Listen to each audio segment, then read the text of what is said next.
Imagine knowing exactly what your students are learning and exactly which steps you need to take next. Join us in Down with the Reading Quiz to craft meaningful and productive formative assessments that move away from gotcha moments of basic recall and toward assessing what your students actually can do. In this 30-minute free masterclass, we'll share 3 powerful assessment keys that work for any novel at any time of the year. Head to shop.bravenewteaching.com/masterclass to sign up, and we'll also send you a free workbook to keep track of all your notes. Once again, that's shop.bravenewteaching.com/masterclass to nail formative assessments forever. Hey, Amanda. Hey, Marie. What are you up to later? Want to join me for happy hour? I'm all in. And guess what's amazing? Our listeners and friends of the podcast can also join us because Brave New Teaching Happy Hour has officially launched. Cheers! Cheers, everyone. We are officially hanging out a little bit longer after school with an extended, extra private podcast feed just for you. Yes. Members of Happy Hour get extra 15 minutes of the podcast, give or take, because you know us, we run a little bit long. It's just kind of how we are. But if you would like to get in on this Happy Hour action, please join us. It is only $5 a month. Head to curriculumrehab.com/happy hour and get yourself signed up, because when you're there, Amanda, tell our friends what we do every month for our Happy Hour members. I think my favorite part is coming up with a new free resource for our listeners every month. And then we pretty much break down that resource and how to use it. We also like to have guests on to do extended episodes and even Q&A that's just for you about that resource. It's really exclusive and super private just for you. So if you are like us and you like hanging out, you like chit-chatting about all things that are teaching, teacher life, and everything under that umbrella, join us for happy hour and we will see you there. Bye. Bye. Well, hello and welcome back to Brave New Teaching. We have another episode of listener questions this week because, you know, we're teachers. We're in the mode of being reflective and we're in the mode of saying, hey, what do you need? Hey, what do you need? It's that responsive teaching that we're really into here at Brave New Teaching. So last week we were talking about backwards planning. We answered some questions that our listeners had about backwards planning. And really they boiled down to 3 different areas: assessments, standards, and flexibility. And so today we are talking about grading. We asked for questions in regards to grading, and these ones boiled down to 3 different areas as well. Grading, I've been talking about grading a lot lately on my own channels, like on the Caffeinated Classroom, because it keeps coming up. And I think a lot of it is because we are in 2021 and we are still riding the wave of pandemic teaching. And grading is grading is always a huge thing, right? Like it's something we dread. It's also like the most important part because that's how we know what our kids have and haven't learned. But like, it's also really stinking hard and super mystical all at the same time.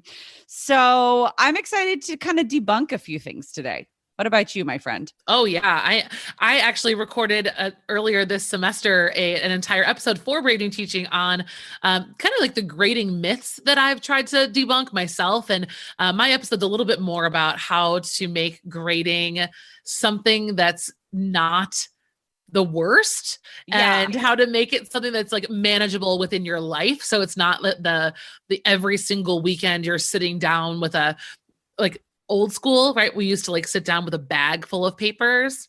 Now it's just like they're all hiding in your computer. So like you can't actually see a stack getting higher or lower. But we talk a little bit about that in that episode. This is going to be a little different because we have those specific questions that you guys want to talk about: late work, resubmissions, and standards. So we're going to get into those really specifically with you guys today and see where we end up. Yeah, I would say the most common question we got was about late work. So I'm excited to dig into it. Let's start there. Yeah, let's start there. Cue the music.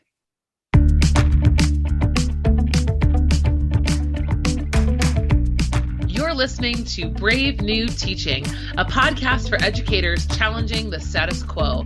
I'm Amanda, and I'm a high school English teacher in Illinois. And I'm Marie, and I'm also a high school English teacher in Southern California. We're so glad you're here. Enjoy the show.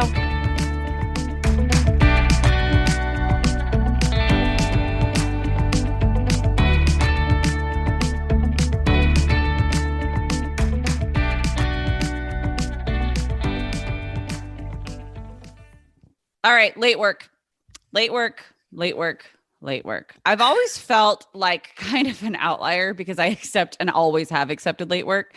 And I don't have the time in me and I don't have the energy in my body or soul to like count points off for late work.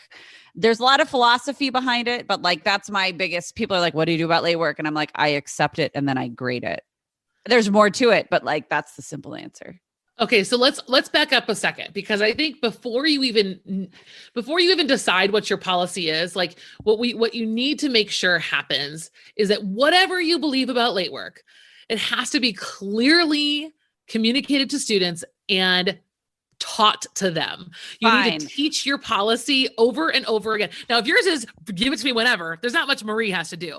But if you have a late work policy, if you want it to work, if you want it to be something that kids understand and don't ask you 45 million questions about all school year long, you've got to work at reinforcing, presenting, telling it to parents, putting it on your website, putting it everywhere. Like, and you need to stick to it. So whatever that is, you got to be consistent and clear, like so many other things in our world. Everything. But I can tell you, I have experimented with so many different policies, and the only ones that worked were the ones that I stuck with and I was clear about. Well, okay. And so I will say, and I knew I was being too like simplistic. But do you just want to like go home or like, are you done podcasting today? No, like, no, I'm not. No, I'm not. It's, you know what it is? It's, we just had a grading period end. Yeah. Like 2 days ago, I was doing progress notice grades and I had students asking me, what about the late work? What about the late work? And I said, if I have to tell you I'm going to accept it again, I'm not going to accept it anymore. Like it was one of those moments. So like, it's not like my grade work policy just like magically makes the questions stop because they just, I mean, they're kids and they don't listen. And then they tell their parents one thing and then their parents believe them because, you know, that's your kid telling you that. So of course you're going to believe them. But like the kid was working on faulty information in the first place because they didn't listen. So like, yep. Okay. My late work policy goes like this. I do not accept certain assignments late because there's no point. Like a bell ringer, I go, no, you missed it. You're out. Like stop missing bell ringers and you'll be fine. It's not going to make or break you unless you miss every single one. Right. And even still, if you miss every single one, there's a different problem that we need to address. So that's like my philosophy there. Late work. You're going to turn something into me late. Fine. I will absolutely accept it. And I will tell you that I will accept it. I will grade it. I will include it in the next upcoming like grading period, but I cannot tell you when I will grade it. There's not like I'll grade late work once a week. No, I'm grading work once a week. If you could not get that done on time for whatever the reason, I do not know when I will get to it other than I will get to it. So I have a few kids that get like, they get real uptight about, well, I turned that in 3 weeks ago. Yes. And it was due 4 days before that. It's like, I just have to be really kind of harsh and say, right. Mm-hmm. My policy is my policy. It will get done. I cannot tell you when. And that's, I mean, kind of a little bit of a life lesson for them because I used to try and say like, oh, and I'll get late work done within 2 weeks. No, I can't do that. I have 2 kids. I have no idea when I'm going to grade that crap. Like I have no idea. And I get it done. Like, there we go. That's it. I would like to officially nominate Marie Morris for president. Just I don't know, with the mood I'm in as we're recording. You just said, am I ready to go home? Listen, okay, so Marie and I did not talk about this before this episode, you guys. So we've briefly like chatted about it in our life, but like I didn't really actually know what Marie was going to say about her late work policy. And what's kind of freaky is that mine's almost identical. So mine's definitely, oh, don't you dare turn in 6 assignments from 3 units ago and expect a grade tomorrow. No. So I have a couple of like, so in my district, we have some school-wide late work policies that I have to work within that I don't totally disagree with. So my policy is just a little bit, has a couple more pieces to the puzzle than Marie's, but it's generally like the philosophy is the same. So I'm able to, in my grade book, categorize and weight things. And so what I try to do is use 2 categories, classwork and assessments. And I only give 2 kinds of work in my class, classwork, which is practice that we do in the moment, right? It's bell work. Maybe it's a response to, or it's a discussion or something, whatever that might be. I call it classwork. Classwork, non-refundable. Don't you dare try to give that to me 3 weeks later. It was meant to be done in the moment. It's also only worth 20% of their grade. Right. So like, there's no point. That's like with my bell ringers. They're the warm up for what we're doing that day. It's so silly to be doing a Fahrenheit 451 analytical quote warm up when we're into a choice novel unit. Like, done, boo. We're done. Yes. Move on. I make that super clear so in my grade book, I can actually label classwork, and in the grade book, it says not eligible for late work, not eligible, period. That 0 stays a 0 forever and ever, but it shouldn't in the end of the world. Like you're saying, Marie, it shouldn't be what kills you unless it's consistent, which again is its own problem. So then when it comes to assessments, which is everything else, I'm not giving kids anything other than assessments and classwork. There isn't anything in between. And I think the more... What's that? I said, right. Like, I thought you said what? No. Right. I was like nodding along, like fangirling you, like, right. That's it. That's it. and there's no need to break things into anything more narrow. So then 80% of my gradebook is assessments. And so I kind of scaffold assessments within that by their point value, right? How intense they are. But I absolutely will accept them late. There's 2 caveats. The 2 caveats are, one, if it comes in late, my students do lose the ability to revise.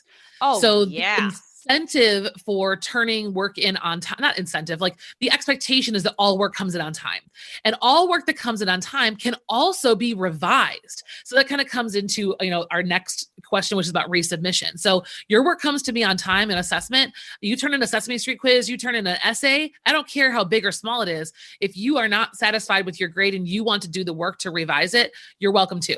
You turn it in late, you've lost that opportunity, because like you said, Marie, like it's impossible for me as an educator to both teach you and manage that paper load when things are coming in willy-nilly and you can't respect a deadline. Obviously, if there's an individual issue, I tell the kids, like, communicate with me early and often. I'd rather give you an extension than deal with the mess of late work, right? Like, well, so deal with which one do you want me to grade, right? Like, okay, you've turned in multiple to me now, sweetie. I don't know what you're doing anymore. Right. Because we do. I mean, and no matter how big or small your classes are, that is a lot. It's just a lot. And I think it helps our students to realize that they're not alone in the world, that like their actions domino onto others. They do. This is realistic consequences of actions. Well, and I hear people make arguments and they say things like, in the real world, there's no such thing as deadlines. People are always giving each other grace. And I'm like, but it's not true. It's also, I think, it's a character thing, right? It's about like respecting the other person and their time. And I tell them, I said, the reason I create deadlines for you is not because I want to teach you about the real world, but because in the real world, I actually plan the days when I'm going to be grading your assessments. And I sit down to efficiently do that in one sitting or 1 or 2 sittings. And so if you're going to go around that for whatever reason, then you've got to understand that I can no longer make accommodations for you. And when you do it over and over and over again, it's also a personality trait that a lot of employers don't really like. I mean, you're going to present something and you're not ready for it. Like, I mean, that's not great for you either. My spiel goes like this. We live and operate with resources. And one of those resources is time and another is energy. Yeah. My resources of time and energy, a lot like Amanda was just saying, this is what I tell my students, and they hear it from me over and over. And the poor kids who have had me multiple years in a row are like, resources. But like, I only have so much time, and my students, they only have so much time and they only have so much energy, right? But like the way that school works is that our time and energy is generally aligned to a certain amount of to a certain extent, where we are in class at the same time. We are working at the same time. I am the conductor leading. They are coming along and engaging, along with, and our time and our energy are being spent in alignment. When it gets out of alignment, it takes extra time and extra energy that has to be taken from something else. It is finite, has to be taken from something else in order to accommodate where we have gone off course. And that is fine, except that there has to be a lot of flexibility within there. I don't know when I'm going to get your late work done. I don't know how Yep. I'm going to be able to do that resubmit if you couldn't turn it in on time, because I did everybody's feedback the first time around and now your feedback is 3 weeks off, right? And it's not a punishment thing. I hope that this is coming across to everybody. Yes. We're not talking about punishing kids. We are talking about being also very real, that like we are humans and we only have finite time and resources. Like, so it's okay for our students to know that we're people and to know that like we have deadlines to say, because I completely disagree with the whole thing about the real world doesn't have deadlines. Then I can do my grades whenever I want. Well, right. Right. So there's that double standard. Yeah. Well, but also like if our students are going to be going to college, if they're going to be joining the workforce, there are real hard deadlines to things. This is a great lesson to learn now rather than, no, you didn't get your college app in on time. And so one of the other caveats, so I have that late work caveat. If it comes in late, same thing about like when you're going to get it back and that you can't resubmit. Our school-wide rule is that once a unit summative has happened, nothing from that unit can be redone. Oh, so damn. Like, once you finish unit 4, you're in a quarter system, so it's a little bit different. No, so like, sure. Yeah, we have 9-week quarters. So if we did that, that's a little different. Kids would be left in the dust, man. Yeah. Yeah. So on a semester schedule, right? If I'm going to do unit 4, 5, and 6 in semester 2, and I'm in unit 6, I am not taking anything from units 4 or 5. That's over. Well, it's kind of like the kiddos in the end of quarter 2, it was February. And I had a couple of kids try to turn things in from Halloween. And I was like, oh, you're so cute. That was from quarter 1. You've literally moved on to a different course.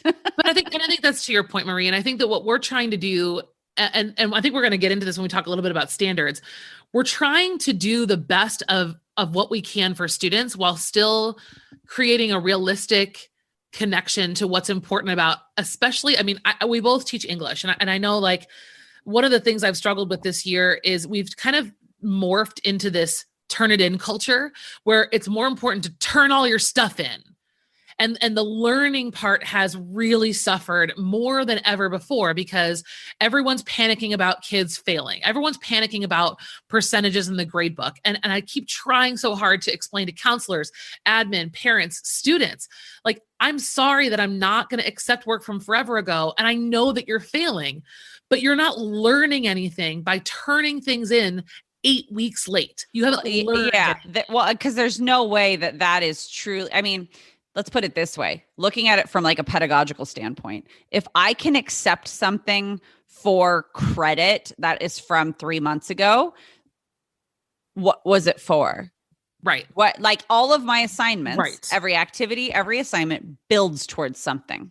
Right. If we miss large chunks of those building blocks, well, there you've got holes in your infrastructure. Big time. So how did they succeed on a summative when they hadn't done the work to get to it? Why? Right. And that's the other thing I explain. Promise. I'm never going to give you busy work. You have to do this work in earnest or you will not succeed. And you're going to have to go back through the whole process again. Yes.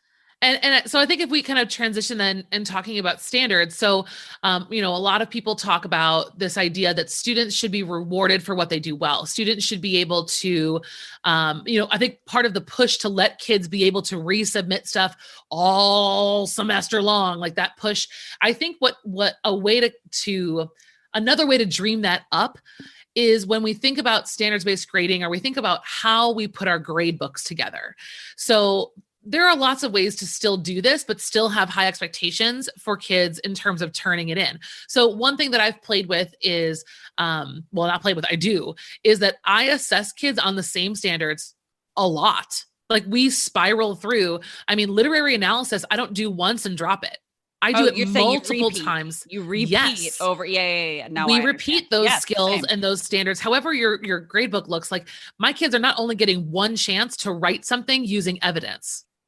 right? So if the first time around it went really poorly, but the second, third, and fourth time it went really well, well, you're going to be rewarded for it in the grade book. But the other ways I can kind of sneakily do that, or not so sneakily, you can talk to your team. You can have, or even your students, maybe they can drop their lowest score on something. Maybe kids can keep their best score on something. I think there are ways to still do this without creating this turn it in whenever you want it culture.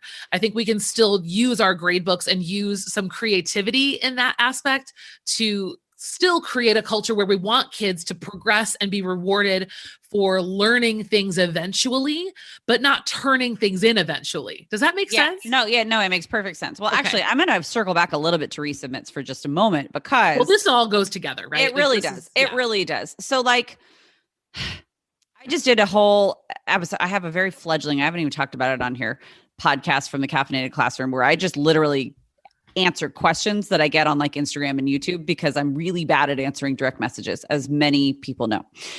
And I just did one about how do I set up my gradebook. And here's the quick and dirty version. Okay. We'll put it in the show notes if you want the full one.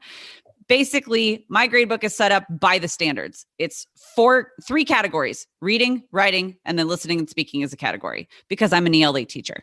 I just take the standards and I set it up that way. Anything that has to do with writing, building writing skills, assessing writing skills goes in writing. Anything that has to do with reading, right? Same.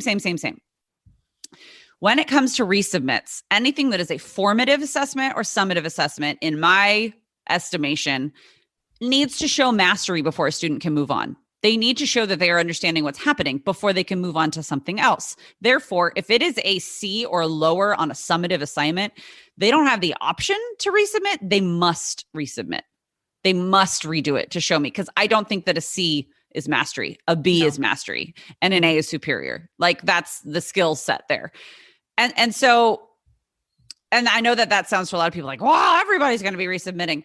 They're really not. It really, once I put this practice into place with formative assessments leading up to a summative, by the time we get to the summative assessment, they actually finally know how to do this stuff.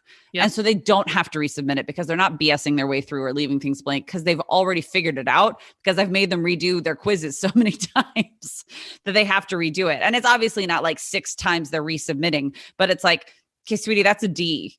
Oh, well, I'll do better next time. No, you're going to do better to this time. Let's go. And so that's where you build in reflection and you build in a lot of things. Resubmits don't actually give me more paperwork. They lessen it quite a bit when I use them really strategically. Yep. Yeah. I think all this really just takes practice, but hopefully we've answered those 3 big questions for you guys today. And I'll be sure to link in the show notes the episode that I did about grading and the one that Marie just did about grading. I'll link hers as well.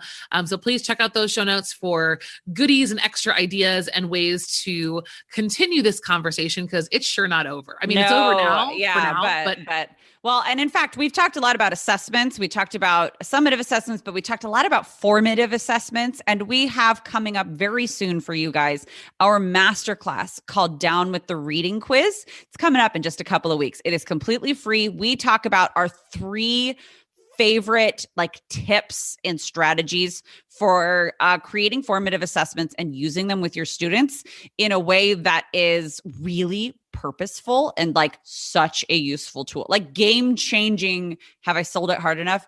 Game changing strategies for your classroom. It is not just for ELA teachers. It is really, it is obviously we're 2 ELA teachers, so it's geared that way. And that's where our examples are. But we've had teachers from all over the content areas who say, oh my gosh, this was so helpful. And that is why we keep offering it. And it also leads up to us opening the doors to our course curriculum rehab coming up very soon. If you're not already on our email list, make sure that you head to bravenewteaching.com so you can get on our email list. If you want to find out more information about Down with the Reading Quiz, you can register for one of our offerings.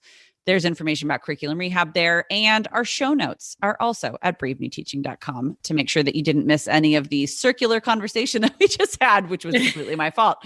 So, and then also one more quick little ask. If you have a moment, will you give us a rating and review on iTunes? It helps other teachers find us and join our Brave New Teaching community. This is actually a fun conversation about grading. Grading can be seriously such a pain in the patoot. But then when you really start getting into it and you use it as a tool, it's kind of awesome. Well, and my final thought is if you can have consistency among your team or even among your department, this process becomes so much easier when everyone's on board together. I know that might be a dream scenario, but if one teacher has this expectation and another has a different, it does feel like you're alone. So maybe you need to share this episode with another teacher.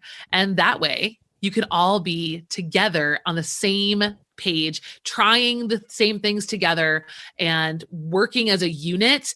And then kids are like, oh, my teacher does this. And like, oh, my teacher does that too. That's a much better position to be in than having two different agendas. So Totally. Well, and it starts a conversation, right? Like it gets to a point where it starts a conversation. Let us start the conversation for you rather than you feeling like you have to do it. Cause that's a lot of pressure to put on yourself when you grading and grade books can be really personal too, because we feel like we're being judged by everybody. So let us start the conversation for your department. And then you guys just continue it and do what's best for you and for your kids. We're here to help you be brave. That's exactly what this podcast is all about. So let us start the convo and let us know how it goes. Absolutely. You guys, thank you so much for tuning in today, and we will see you next time.